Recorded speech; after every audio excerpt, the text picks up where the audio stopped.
Hi guys, my name is Cornwalis. I'm a community member from War of Rights, and I decided I'm going to make a video series detailing all the maps in War of Rights and how I approach them as an officer and what to think about when playing as a private or artillery.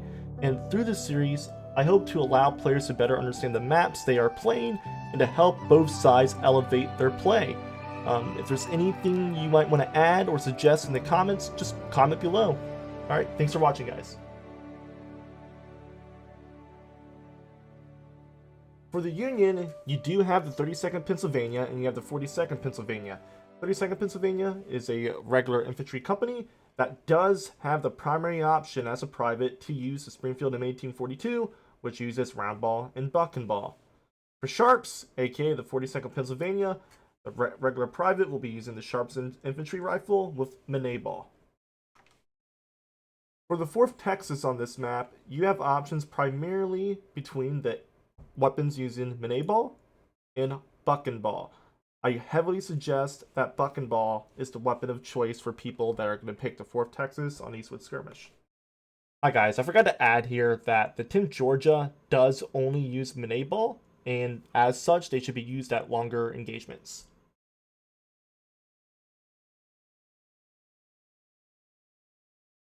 Alright guys, so to start out, we have all the relevant points on Woods Skirmish. So you have the Union spawn down here in the bottom, you have a Union artillery on the right flank from the Union perspective. Of course, you have the right flank up to the approach of the cornfield on the right. On the left flank, you start with that Union Defilade, and it goes all the way up to the next point of interest. You do have that Defilade along the road under that giant tree, which CSA often likes to sit at. Marked in black are the rough boundaries that the Union has when fighting on this map, which is very important for the defender to know. The Union is pretty constricted on either flank on this map, which is very important going into the next points. To start out, the Union usually likes to send their Sharps company to the left flank, right around this spot right here. This spot where the line is marked by Defilade. Now, if you're a Union commander and you don't know already, it's very important you realize that this black line is roughly marking the boundary of the map that the Union can actually approach from on the left flank. Over to the left, that is out of bounds. Over to the right, inbounds. So keep that in mind. I'm going to go ahead and show you guys a view of what it looks like from where the Sharps usually stand. So this is the viewpoint of the Sharps where they like to usually stand. As you can see, the left flank tree is off in the distance. And to my right is actually going to be that bush. As you can see in the top right, you're going to see some of that tree cover from that bush. This is the Defilade, and as you can see, it goes downhill, and the Union kind of starts out in a bowl. Now going back to the aerial view, what the Union usually likes to do, again, is send Sharps here. The CSA, and it's important for Union to remember this, they spawn all 4 of their companies along this road under the point. Sorry, I messed up there. Again, this is Union Sharps. Over here, you have the CSA spawn. 4 companies. Now, 2 of these companies, the 4th Texas, does have buck ball equipped. Now, if I were CSA, I am not going to start with 4th Texas over here. There are multiple ways you can do it, but you need to remember as a Union, and if you're playing the CSA, is that the CSA can see the Union coming no matter what. The Union has a lot more ground to cover. And the main points of interest along this map are always going to be along these fences, right? And as you can see, the Union has to approach from this direction, right? Several hundred meters, okay? The CSA, on the other hand, that's it, right? So the Union is always going to be, if they are playing against an aware and good CSA team, they're always going to be in a position where they're not going to beat the enemy there. So what do? Well, the reason the Union sometimes likes to send Sharps over here is to, one, you want to anchor a company. So the CSA should ideally send regiments, companies rather, that have Melee ball over here. At least one, sometimes two. Again, the CSA has binoculars. The Union has across a vast open field. You should be able to see where the Union's coming. Okay? So keeping these boundaries in mind, in high population, Union should understand that there's not a lot of room right here, right? Sharps can reload while crouching at the same speed they do while standing up, and although they may be in skirmishing while crouching, they should understand that they are able to crouch and they should use it in this Defilade. Because the reload speed doesn't matter, they don't lose accuracy or gain accuracy either way, right? Well, standing up, you might gain more accuracy, but either way, the Union has sharps and they should probably use them on engagements where it requires a longer distance, such as on the left. And by doing so, you are anchoring a CSA company to this hill, at least one. So by default, I usually see the Union send a Sharps company to the left flank, which is not usually a bad idea, right? If you're using this Defilade as Union, you're going to have good shots, and the CSA will still be able to shoot you. You will take casualties, but if the Sharps officer utilizes open formations, such as skirmish order or even open order, while using the Defilade effectively crouching, they should minimize casualties while maximizing kills. If people know how to aim, which I recommend you aim straight with the Sharps rifle. There is a small issue though. So if the Union were to want to bring their infantry companies over here, for one, you need to understand that the Union companies, the main infantry forces, have buck and ball. Okay? So sending the Union right here, the primary two Union companies, in this space creates two issues in my mind if I'm an officer, right? So you have the issue where there's not a lot of space for you to fit your men in here. And especially in high populations, when it gets to 350 players, you're trying to fit 175 people in this box, right? It is hard. I don't recommend Union crouches, the Union infantry crouches. Union infantry should always be standing up and getting fire downrange, especially if you're going to be using buck and ball. This, to me, is usually on the very edge of effective distance with buck and ball. So if the Union were going to decide to dedicate their infantry to the left flank, well, you need to probably utilize your artillery from the right. I'm going to show you guys how you can begin to do that. But first, and it's important to keep in mind, if you are going to dedicate the Union infantry to the left flank, I recommend you go something like this. You have one company on the other side of the fence, and you slowly but surely advance up as you put down fire in support of artillery. And artillery is going to be the one of the make or break moves outside of the skill of your individual men from this push. So let's go ahead and look at the artillery. So on the Union battery, right, if we go back to the start, the Union has a gun right here, gun right here, gun right here, gun right here. You have the 12 pounders on the left, you have the 3 inchers on the right. And I'm going to show you guys how you can hit this corner over here, right here, using either of those guns, okay? So usually, this is the lineup you're going to be doing from the default left gun with the 12 pounder. By default position, it's eyeball it, but I try to aim at the lowest possible point of that wooden fence out of spawn. To the left of the tree, right here is 0.79, and the range in this instance was 232 yards. Now, if you do it right, you should get a shot that looks like this. So as you can see, if the Union's approaching, right, the CSA is going to ideally, for one, if the Union's approaching, the CSA should try to get kills while the Union's approaching, but there's this Defilade back here, right? So the CSA can be going up and down, and now that, as a Union artilleryman, you know that with the 12 pounder at around 233 yards from this default position, you can get an explosion right around their heads. Now, to hit this Defilade is a lot harder than it looks, and I'll show you why. So, as a CSA infantryman, there's a lot of cover right there. Believe it or not, there is a good bit of it, and I'll show you now. So the Union artillerymen are already having to shoot through a fence, right? And the CSA can actually effectively pretty much hide from the effects of their artillery to a pretty safe degree. You are going to get knockdowns, you are going to get an occasional fragmentation kill, but a lot of the effects the CSA will be feeling from down here will be the explosions causing knockdowns, not necessarily kills. However, it is still better than nothing because knockdowns prevents people from shooting, knockdowns helps infantry push and maintain fire superiority if you're the Union, right? So going back to this, right, again, you want to be using these 12 pounders and your 3-inchers to hit that left corner.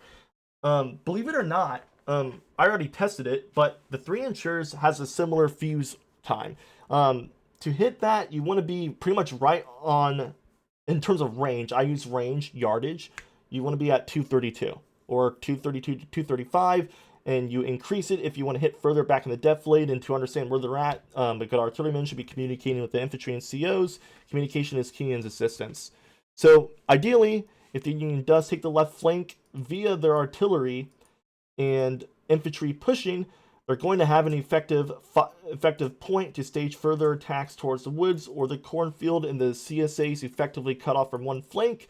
But although this is a really good position for the Union to rally on, it is not a position that the Union infantry should focus on staying at. Because, again, they have buck and ball. The Union has buck and ball, round ball. I mean, the effective distance of round ball in this case, in my opinion, if you're trying to get quick and effective kills, the keyword here is quick. This is pretty much the effective distance, right? Pretty much. Buck and ball is going to be the make or break part of the game for Union. If you want to get quick, effective kills, infantry needs to utilize buck and ball. CSA, once this happens, a good CSA team is probably going to end up looking something like this, right? Or even further back. They're going to be trying to stay as far away from you as you can. And again, if you're not getting effective kills, and they hope you're not if they're utilizing that distance, they're going to try to make you cover as much ground as possible to get to them in order to inflict kills, as they do on the approach angles, right? So from here, the Union does have a good start. Ideally, you should not spend that much time moving up the left flank. The fire and advance needs to be rather quick. Time is of the essence. You have 45 minutes to win the game, and with the way people spawn every 5 seconds on flags, it's going to be harder than you think it is to actually get the enemy down in casualties as Union, and it's going to be easier for the defender rather to pick you off as Union crosses this open field. Okay, moving on to the right flank, if we go back to what it looks like, you have that approach from the right to the cornfield. Over here, as evident by the trees, is going to be your woods area.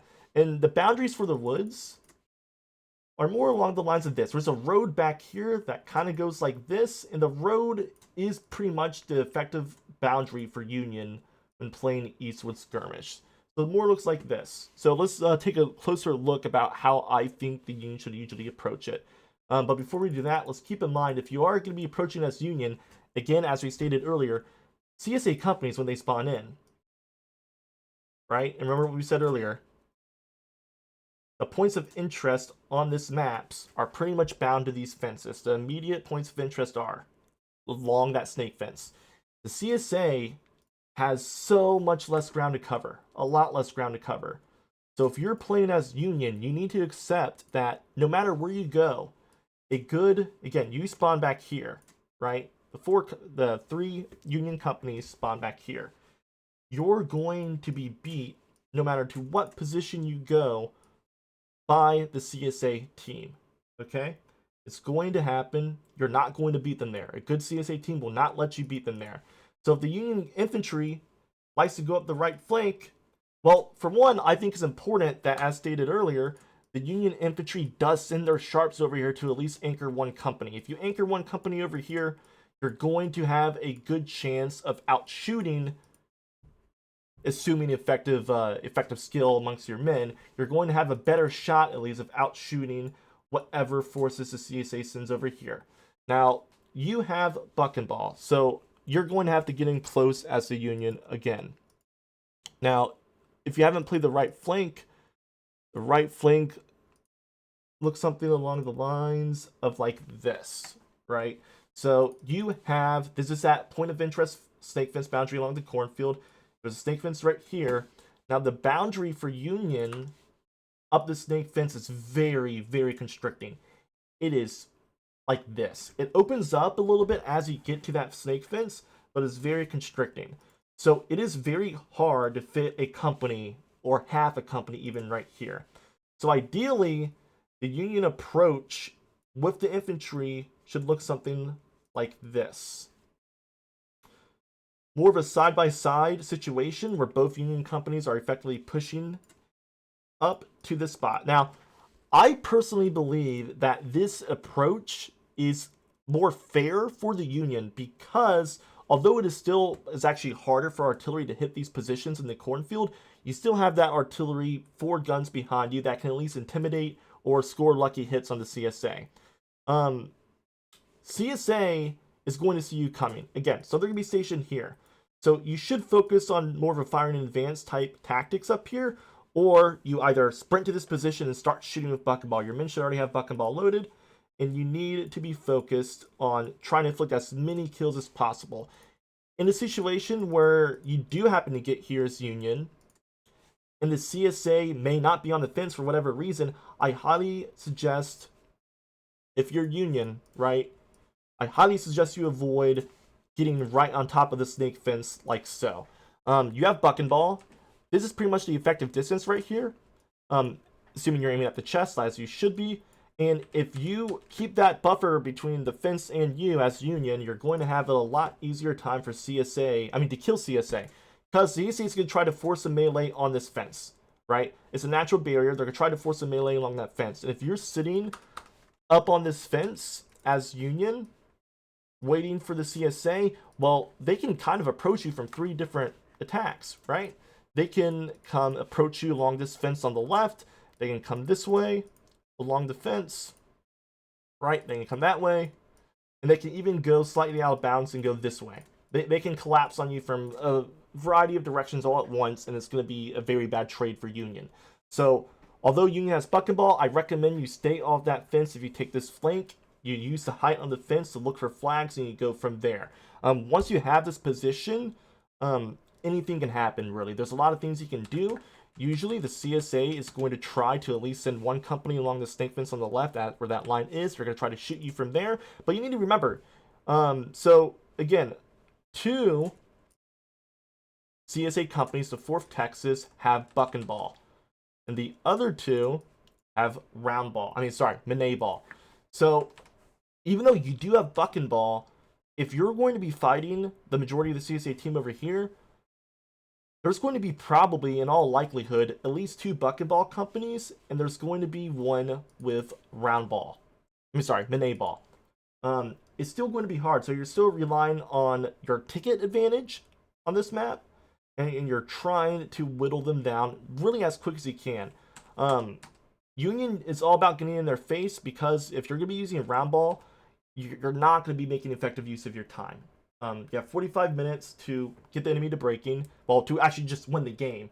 For me, I personally prefer to get the enemy, and any attacking map, I personally prefer to get them on engage by around 33 minutes, taking losses 24 to 25 minutes, and breaking around 15 minutes. That gives you plenty of time to work with. And optimally, I prefer to go for last stands. I think last stand is the safest bet. A lot of the times, teams make mistakes of rushing onto point the instant an enemy gets breaking, and it usually causes issues because it's not a coordinated push, and it forces a situation where there might be an uneven trade that gets whatever lead you have closer or non-existent. So now knowing that, you guys should be able to have a better understanding about how I, or how I envision and how I think about Eastwood Skirmish when I'm approaching as Union. There's a lot of other nuances as you enter the late game stages on this map, right? So you need to remember that Antietam is, Eastwood Skirmish in particular, is a heavily Union favored map, but not that much. You have a 20% around ticket advantage. It's actually 19%, but you have a 20% ticket advantage, okay?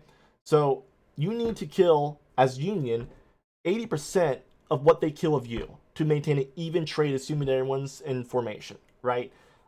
It's a hard map. you have a lot of ground to cover, and your weapons for this situation aren't that good. If we're talking about companies that have Melee Ball here, it's an entirely different story. But playing that distance volley game with Buckenball and Round Ball is not going to win you the round, and it's going to allow the CSA companies, which do have Melee Ball, to win any of those types of engagements, right? So really, as Union, on either flank, you need to close this distance as quick as you can with Buckenball, with support of the artillery. And just to recap, if you don't remember, on the left flank, the 12-pounders and the 3-inchers can hit that left flank with this fuse of around 232 yards, right on top of the fence. You're trying to get knockdowns and you're trying to get kills, but knockdowns are going to help the Union not take casualties because the people that are shooting at them are being knocked down and being suppressed at the same time. So, utilizing artillery is going to be a big focus for the Union on winning this map. I think the next map I'm going to do is Hooker's Push. I don't